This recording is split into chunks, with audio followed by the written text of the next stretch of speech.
General मुराद सईद आ गए मैदान च ते इंशाअल्लाह अल्लाह ताला दी रहमत दे सदके देख तेरियां भमीरियां किस तरह भौंदियां ने।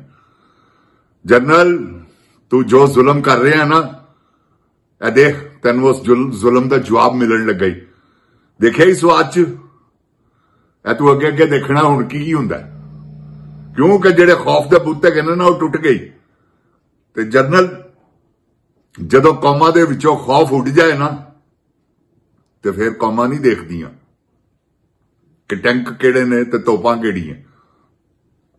तू अपने टैंक तोप हुण जमाने ने, क्योंकि गोली तो तू चला के देख लिया, हुण गोली चलाई हां जे तू अपने प्यू दा पुत्तर है ते आ रहा ही मैदान च अगले जलसे भी करन। औज़ बिल्लाहि मिनश शैतानिर रजीम बिस्मिल्लाहिर रहमानिर रहीम रब्बे ज़िदनी इल्मा। अल्लाह ताला मेरे इल्म में इजाफा फरमा और मुझे सच बोलने की तौफीक दे। अस्सलाम वालेकुम जिन जान पाकिस्तान जी। ओए गोली क्यों चलाई यू? जिन जान पाकिस्तान जी, अल्लाह ताला दी रहमत दे सदके इमरान खान ने सही जैनवन मुराद सईद नूं सियासतदान बनाया।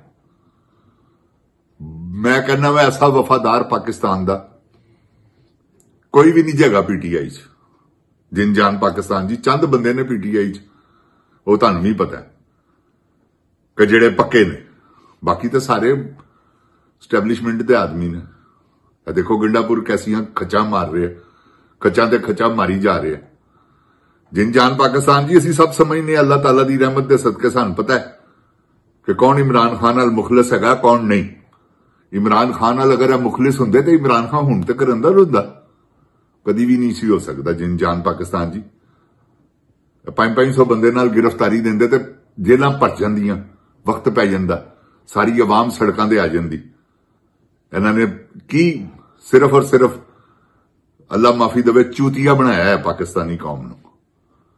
सारे पीटीआई नूं इन्हां ने मुजामत कतल हो गए ने, 14 बंदे शहीद हो गए ने ते मुजामत हम सख्ती से मुजामत करते हैं। ताड़ी मुजामत ते लानत है बगैरत दे पुत्रो, ना तुहानूं तौफीक होई है पर्चा करवाने दी, जुरत ही नहीं गई इन्हां च। जिन जान पाकिस्तान जी कौन करवावे, किहदा नां लवे, दुश्मनी मुल लैनी पैंदी। वो शेरे बब्बर ही आएगा, तुसीं देखना कैसे पर्चे हुंदे ने इन्हां ते। इन्हां ने ते एक पखंड बनाया सी 9 मई दा, ਉਹਦੇ ਚ ਇਹਨਾਂ ਨੇ ਰੱਖ ਕੇ ਰਗੜ ਸੁੱਟਿਆ। ਉਹ ਬੜੀ ਵੱਡੀ ਖੱਚ ਹੈ ਜਿਹਦਾ ਨਾਮ ਮਰੀਮ। ਇਹ ਸਾਰਾ ਉਹਨੇ ਪਲਾਨਿੰਗ ਹੈਗੀ ਸੀ, ਉਹਦੀ ਪਲਾਨਿੰਗ ਸੀ। ਲੰਡਨ ਚ ਬੈਠ ਕੇ ਜਿਹੜਾ ਪਲਾਨ ਬਣਿਆ ਸੀ ਬਾਜਵੇ ਦੇ ਨਾਲ, ਰਜੀਮ ਚੇਂਜ ਤੋਂ ਬਾਅਦ ਇਹਨਾਂ ਨੇ ਇਹ ਸੋਚਿਆ ਸੀ ਕਿ ਸਾਨੂੰ ਜੋ ਵੀ ਕਰਨਾ ਪਿਆ ਸੀ ਕਰ ਦਿਆਂਗੇ, ਤੇ ਇਹ ਕਰ ਰਹੇ ਨੇ। ਕੋਈ ਐਸੀ ਗੱਲ ਨਹੀਂ ਗੀ, ਕਿੰਨੀ ਕੁ ਦੇਰ ਤੱਕ ਕਰਨਗੇ। ਇਹ ਵਕਤ ਆ ਗਿਆ ਵਾ। ਦੇਖੋ ਨਾ ਬੈਲਾਰੂਸ ਨੱਸ ਗਏ ਨੇ ਸਾਰੇ, ਇਹ ਚੋਰੀ ਦਾ ਮਾਲ ਹੁਣ ਉੱਥੇ ਲੁਕਾਣਗੇ। जिन जान पाकिस्तान जी तुहानूं मैं हकीकत कह रहा, पूरा खानदान उत्थे गया वा। और नवाज शरीफ दियां तुसीं मिलनियां देखियां सोशल मीडिया ते, देखो जरा, और इहदी धी दियां मिलनियां देखो किस तरह हथ मिला के मिल रही है। यह बगैरतां दा टोला है, कंजर लोग ने जिन जान पाकिस्तान जी। असीं तुहानूं पहले तो कदों दा कह रहे हैं, सब लोफर गंदे, यकीन करो तुसीं, इन्हां च कोई तमीज नहीं गी। खाने काबे च बैठ के तौबा नौज बिल्ला, अल्लाह माफी देवे, अल्लाह माफी देवे, रोज़ा रसूल ते सौदेबाजी करने वाले लोग ने। याद नहीं जो अरशद मलिक, उहदे नाल इन्हां ने की कीता सी। ते ये सारे बगैरत लोग ने, उत्थे सौदेबाजी नहीं इन्हां ने कीती। हुसैन नवाज ने ते जिन जान पाकिस्तान जी, ये सारे चोर ने, सारे डाकू ने, सारी यह दौलत छुपाने वास्ते गए ने। क्योंकि हुण इंग्लैंड दे विच ते बंब हो गई है इन्हां दी, पता लग गया सारिआं नूं कि इंग्लैंड दे विच इन्हां दी कोई हुण पैसा कित्थे लुकाणगे, क्योंकि चोरी च फड़े गए ने उत्थे, टैक्स चोरी च। यह बड़ा वड्डा जुर्म है जिन जान पाकिस्तान जी यूरोप कंट्रियां च, क्योंकि यह ते दवाइयां भी देंदे ने ते बच्चिआं नूं तलीम दे पैसे भी देंदे ने ते बच्चिआं दे खर्चे भी उठांदे ने। तो फिर इन्हां दे नाल टैक्स तो ही तो सारा कुछ करते हैं। अगर टैक्स चुराया जाए तो फिर समझते हैं कि साडा दुश्मन है, तो दुश्मनी इन्हां ने हुण इन्हां दा ओह हिसाब नहीं गा इंग्लैंड। याद रखना मेरी गल, क्योंकि किसी वेले भी इन्हां ते बंब डिग सकते हैं। बंब तो मुराद समझते हो ना, क्या हुकूमती तौर पर भी आप पूछ सकते हैं कि पैसा कित्थों आया भी तुहाडा। ਇਹ ਤੁਸੀਂ ਪਾਕਿਸਤਾਨ ਨੂੰ ਚੋਰੀ ਕਰਕੇ ਲਿਆਂਦਾ। ਚਲੋ ਅੱਗੇ ਨਹੀਂ ਉਹਨਾਂ ਨੇ ਵਾਪਸ ਕੀਤਾ 190 ਮਿਲੀਅਨ ਪੌਂਡ। ਤੇ ਜਿਨ ਜਾਨ ਪਾਕਿਸਤਾਨ ਜੀ, ਇਹ ਤੁਸੀਂ ਦੇਖਣਾ ਹੈ ਕਿ ਨਿਜ਼ਾਮ ਬਣਦੇ ਪਏ ਨੇ। ਅੱਲਾਹ ਤਾਲਾ ਆਪਣੀ ਰਹਿਮਤ ਦੇ ਸਦਕੇ ਸਭ ਠੀਕ ਕਰ ਦੇਗਾ। ਇਹ ਜਿਹੜਾ ਇਹਨਾਂ ਨੇ ਨਿਜ਼ਾਮ ਬਣਾਇਆ ਨਾ ਹੁਣ ਨਵਾਂ, ਇਹ ਮਾਈਨਸ ਇਹ ਜਿਹੜੀ ਫਰੋਖਤ ਕਰ ਰਹੇ ਨੇ, ਅਸਾਸੇ ਵੇਚ ਰਹੇ ਨੇ KPK ਦੇ, ਇਹ ਬੜਾ ਵੱਡਾ ਜ਼ੁਲਮ ਹੈ। ਸਾਰੀ ਹੈ ਜਿਨ ਜਾਨ ਪਾਕਿਸਤਾਨ ਜੀ।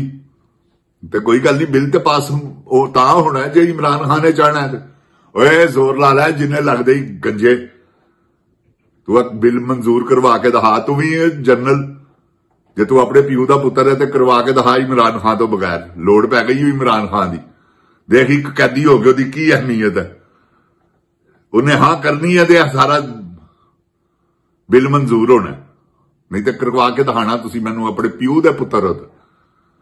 ਜਿਨ ਜਾਨ ਪਾਕਿਸਤਾਨ ਜੀ ਇਹ ਖਚਾ ਮਾਰ ਰਹੇ ਨੇ, ਪਾਕਿਸਤਾਨ ਨੂੰ ਬਰਬਾਦ ਕਰ ਰਹੇ ਨੇ, ਵੇਚ ਰਹੇ ਨੇ ਔਣਿਆਂ ਪੌਣਿਆਂ 'ਚ। ਪਾਕਿਸਤਾਨ ਦੇ ਸਾਰੇ ਅਸਾਸੇ ਇਹਨਾਂ ਨੇ ਵੇਚ ਦਿੱਤੇ। ਕੋਈ ਚੀਜ਼ ਰਹਿ ਗਈ ਹੈ ਜਿਹੜੀ ਇਹਨਾਂ ਨੇ ਵੇਚਣੀ? ਜਿਨ ਜਾਨ ਪਾਕਿਸਤਾਨ ਜੀ ਇਹਨਾਂ ਨੇ ਬਿਜਲੀਆਂ ਦੇ ਮੁਆਦਿਆਂ 'ਚ, ਗੈਸਾਂ ਦੇ ਗੈਸ ਦੇ ਮੁਆਦਿਆਂ 'ਚ ਇਹਨਾਂ ਨੇ ਤੁਹਾਨੂੰ ਬਰਬਾਦ ਕਰ ਦਿੱਤਾ ਹੈ। ਤੁਸੀਂ 100 ਸਾਲ ਨਹੀਂ ਉੱਠ ਸਕਦੇ ਜੇ ਕੋਈ ਵਫਾਦਾਰ ਲੀਡਰ ਨਾ ਹੋਇਆ। ਵਫਾਦਾਰ ਲੀਡਰ ਇੱਕੋ ਹੀ ਹੈ, ਉਹ ਕੌਣ ਹੈ? ਇਮਰਾਨ ਖਾਨ। ਬਾਕੀ ਤਾਂ ਸਭ ਖੱਚਾ ਨੇ। ਇਮਰਾਨ ਖਾਨ ਜਿਹਦੇ ਤੇ ਮੋਹਰ ਲਾ ਦੇਵੇਗਾ ਉਹ ਸਮਝ ਲਵੋ ਤੁਸੀਂ ਅੱਲਾ ਦੀ ਰਹਿਮਤ ਦੇ ਸਦਕੇ, ਕਿਉਂਕਿ ਇਹਨਾਂ ਸਾਰਿਆਂ ਨੇ ਤੇ ਤੁਹਾਨੂੰ ਪਤਾ ਐਸਟੈਬਲਿਸ਼ਮੈਂਟ ਨਾਲ ਰਲ ਗਏ ਨੇ ਸਾਰੇ, ਸਭ ਨੇ ਇਮਰਾਨ ਖਾਨ ਨੂੰ ਕੰਡ ਵਿਖਾਤੀ। ਤੇ ਇਮਰਾਨ ਖਾਨ ਨੂੰ ਪਤਾ ਹੈ ਇਹ ਜਿੰਦ ਜਾਣਦੀ ਹੈ, ਤੁਸੀਂ ਹਰ ਚੀਜ਼ ਦਾ ਉਹਦੇ ਨੋਟਿਸ 'ਚ ਹੈ। ਕਿੰਨਾ ਕੁ ਲੁਕਾਣਗੇ ਉਹਦੇ ਕੋਲੋਂ? ਲੁਕਾਣ ਇਨਸ਼ਾਅੱਲਾ, ਕੋਈ ਗੱਲ ਨਹੀਂ, ਆ ਗਿਆ ਮੁਰਾਦ ਸਹੀ ਇਨਸ਼ਾਅੱਲਾ। ਅੱਲਾਹ ਤਾਲਾ ਦੀ ਮਿਹਰਬਾਨੀ ਨਾਲ ਤੁਸੀਂ ਦੇਖੋ ਇਹ ਕੁਝ ਵੀ ਨਹੀਂ ਕਰ ਸਕਦੇ ਮੁਰਾਦ ਸਹੀ ਦਾ।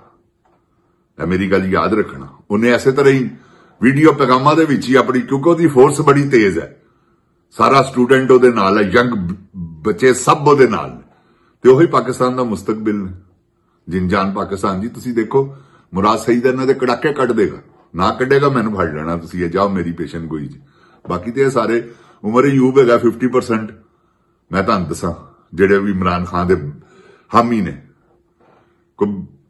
ਸਲਮਾਨ ਰਾਜਾ ਸਾਹਿਬ ਜੇ, ਵਕਾਸ ਅਕਰਮ ਹੈ ਉਹ ਵੀ ਕੁਛ, ਸ਼ੇਖ ਵਕਾਸ ਉਹ ਵੀ 80%, ਐਸੇ ਤਰ੍ਹਾਂ ਹੀ ਸ਼ਿਬਲੀ ਫਰਾਜ਼ ਵੀ 40%।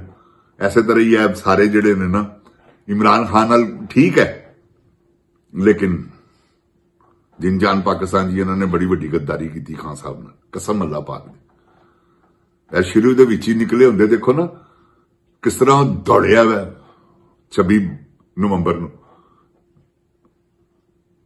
ਉਹ ਬਦਕਾਰ ਆਦਮੀ ਗੰਡਾਪੁਰ, ਦੇਖੋ ਨਾ ਬੰਦੇ ਸ਼ਹੀਦ ਕਰਵਾਤੇ, 14 ਬੰਦੇ ਸ਼ਹੀਦ ਹੋ ਗਏ। ਜ਼ਿਆਦਤੀ ਨਹੀਂ ਹੋਈ? ਇਹ ਜ਼ਿਆਦਤੀਆਂ ਨੇ, ਇਹ ਗੱਦਾਰੀਆਂ ਨੇ। ਤੂੰ ਪਿੱਛੋਂ ਹੀ ਨੱਸ ਗਿਆ ਬਗੈਰਤਾ। ਉਹਨਾਂ ਨੂੰ ਵੀ ਕਹੋ ਆ ਜਾਓ ਮੇਰੇ ਨਾਲ, ਖਤਮ ਹੋ ਜਾਂਦੀ ਗੱਲ। ਕੋਈ ਇੱਕ ਵੀ ਨਾ ਮਰਦਾ, ਇੱਕ ਵੀ ਨਾ ਸ਼ਹੀਦ ਹੁੰਦਾ, ਤੇ ਇਹਨਾਂ ਨੂੰ ਵੀ ਨਾ ਮੌਕਾ ਮਿਲਦਾ। ਦੇਖੋ ਨਾ ਜਿੰਦ ਜਾਨ ਪਾਕਿਸਤਾਨ ਜੀ ਕੈਸਾ ਡਰਾਮਾ ਕਰਦੇ ਨੇ। ਆਰਮੀ ਵੀ ਡਰਾਮੇਬਾਜ਼, ਪੂਰਾ ਝੂਠੋ ਝੂਠ ਚੁਤਾਲੀ, ਤੇ ਉਤੋਂ ਉਹ ਵੀ ਝੂਠੋ ਝੂਠ ਚੁਤਾਲੀ। ਕੀ ਰਨਾ ਹੈ, ਅੱਲਾ ਮਾਫ ਕਰੇ, ਤੌਬਾ ਇਸਤਗਫਾਰ। ਹਕੂਮਤ ਕੀ ਬਿੱਲ ਪਾਸ ਕਰਵਾ ਲਿਆ ਹੈ ਇਹਨਾਂ ਨੇ 26ਵੀਂ ਤਰਮੀਮ। ਇਹਦੇ 'ਚ ਸਭ ਤੋਂ ਵੱਡੀ ਗੱਦਾਰੀ ਕੀਤੀ ਹੈ ਮੌਲਾਨਾ ਨੇ। ਉਹ ਵੀ ਬੜਾ ਵੱਡਾ ਗੱਦਾਰ ਆਦਮੀ ਜੀ, ਜਿਨੇ ਸਾਰੀ ਜ਼ਿੰਦਗੀ ਪਾਕਿਸਤਾਨ ਦਾ ਮਾਲ ਹੀ ਖਾਦਾ ਔਰ ਬਰਬਾਦ ਕੀਤਾ ਪਾਕਿਸਤਾਨ ਨੂੰ। ਅੱਜ ਤੱਕ ਕੋਈ ਕੰਮ ਨਹੀਂ ਉਹਨੇ ਸਵਾਦ ਦਾ ਕੀਤਾ ਹੈ। ਜਿਨ ਜਾਨ ਪਾਕਿਸਤਾਨ ਜੀ ਆ ਕੇ ਤੇ ਬੜਕਾ ਮਾਰ ਕੇ ਚਲੇ ਜਾਂਦਾ ਵੈ, ਤਕਰੀਰਾਂ ਕਰਕੇ। ਅਮਰੇਸ਼ਪੁਰੀ ਜੀ ਉਹ ਪਾਕਿਸਤਾਨੀ ਸਿਆਸਤ ਦਾ, ਯਾਦ ਰੱਖਣਾ ਮੇਰੀ ਗੱਲ। ਤੇ ਜਿਨ ਜਾਨ ਪਾਕਿਸਤਾਨ ਜੀ ਇਹਨਾਂ ਤੇ ਸਵਾਲ ਆਣਾ। ਇਹ ਜਿਹੜੇ ਜਿੰਨੇ ਵੀ ਗਏ ਨੇ ਨਾ, ਇਹ ਉਲਮਾ, ਕੋਈ ਵੀ ਨਹੀਂ ਬੋਲਿਆ। ਐਡਾ ਜ਼ੁਲਮ ਹੋਇਆ ਔਰਤਾਂ ਦੇ ਉੱਤੇ, ਬਗੈਰਤਾਂ ਨੇ ਸਾਰਿਆਂ ਨੇ ਚੱਦਰ ਤਾਣ ਲਈ ਹੈ ਉੱਤੇ, ਕੰਬਲ ਲੱਲੇ। ਐਸੇ ਬਗੈਰਤ ਆਦਮੀ ਨੇ ਉਂਝ ਬੜੀਆਂ ਬੜਕਾ ਮਾਰਦੇ ਨੇ ਇਸਲਾਮ ਦੇ ਰਖਵਾਲੇ। ਇਹ ਇਸਲਾਮ ਦਾ ਰਖਵਾਲਾ ਨਹੀਂ, ਇਹ ਇਸਲਾਮ ਨਹੀਂ ਹੈਗਾ ਕਿ ਕਿਸੇ ਦੀ ਧੀ ਭੈਣ ਦੀ ਇੱਜ਼ਤ ਮਹਿਫੂਜ਼ ਕਰੋ, ਬਚਾਓ। ਜੇ ਤੁਹਾਡੇ ਤਾਕਤ ਹੈਗੀ ਹੈ ਤੇ ਹੱਥ ਨਾਲ ਰੋਕੋ ਜ਼ਾਲਮ ਨੂੰ। ਇਹਨਾਂ ਕੋਲ ਤਾਕਤਾਂ ਗਈਆਂ ਜਿੰਨ ਜਾਨ ਪਾਕਿਸਤਾਨ ਜੀ, ਇਹਨਾਂ ਕੋਲ ਸਭ ਕੁਝ ਹੈਗਾ, ਪਾਵਰਾਂ ਗਈਆਂ ਨੇ, ਇਹਨਾਂ ਨੇ ਆਪਣੀਆਂ ਪਾਵਰਾਂ ਇਸਤੇਮਾਲ ਹੀ ਨਹੀਂ ਕੀਤੀਆਂ। ਤੇ ਜਿੰਨ ਜਾਨ ਪਾਕਿਸਤਾਨ ਜੀ ਕੋਈ ਗੱਲ ਨਹੀਂ ਗੀ, ਅੱਲਾਹ ਤਾਲਾ ਖੈਰ ਕਰੇਗਾ ਇਨਸ਼ਾਅੱਲਾ। ਇਮਰਾਨ ਖਾਨ ਨੂੰ ਰੋਕ ਹੀ ਕੋਈ ਨਹੀਂ ਸਕਦਾ, ਜੋ ਮਰਜ਼ੀ ਕਰ ਲੈਣ। ਆ ਰਿਹਾ ਬੱਬਰ ਸ਼ੇਰ, ਤੇ ਤੁਸੀਂ ਅੱਲਾਹ ਤਾਲਾ ਦੀ ਮਿਹਰਬਾਨੀ ਨਾਲ ਦੇਖਣਾ ਕੀ ਆ ਕੇ ਕਰਦਾ ਇਹਨਾਂ ਦੇ ਹਾਲ, ਕਿਉਂਕਿ ਉਹਨੇ ਸਿਆਸਤ ਦੇ ਵਿੱਚ ਹੀ ਇਹਨਾਂ ਨੂੰ ਰੋੜ ਕੇ ਲੈ ਜਾਣਾ। ਇਲੈਕਸ਼ਨ ਹੋਣੇ ਹੀ ਹੋਣੇ ਨੇ। ਤੇ ਜਿੰਨ ਜਾਨ ਪਾਕਿਸਤਾਨ ਜੀ ਕਿੰਨੀ ਕੁ ਦੇਰ ਤੱਕ ਕੇਲੇ ਟਮਾਟਰ ਤੇ ਬਤਾਉ ਤੇ ਮੰਜੀਆਂ ਤੇ ਪੀੜੀਆਂ ਤੇ ਨਿਸ਼ਾਨ ਦੇਣਗੇ। ਉਸ ਕੰਜਰ ਸੁਲਤਾਨ ਰਾਜਾ ਫਾਰਗ ਹੋ ਗਿਆ, ਮਰ ਗਿਆ, ਬਗਾਰਤ ਦਾ ਬੱਚਾ ਮਰ ਜਾਏਗਾ ਇਨਸ਼ਾਅੱਲਾ। ਦੇਖਣਾ ਤੁਸੀਂ ਉਹਦਾ ਵੀ ਦੇਖੋ ਹਾਲ ਕੀ ਹੁੰਦਾ। ਜਿੰਨ ਜਾਨ ਪਾਕਿस्तान जिंदाबाद, जिन जान पाकिस्तान दी अवाम जिंदाबाद, इमरान खान जिंदाबाद। ओए गोली क्यों चलाई? अस्सलाम वालेकुम जिन जान पाकिस्तान जी।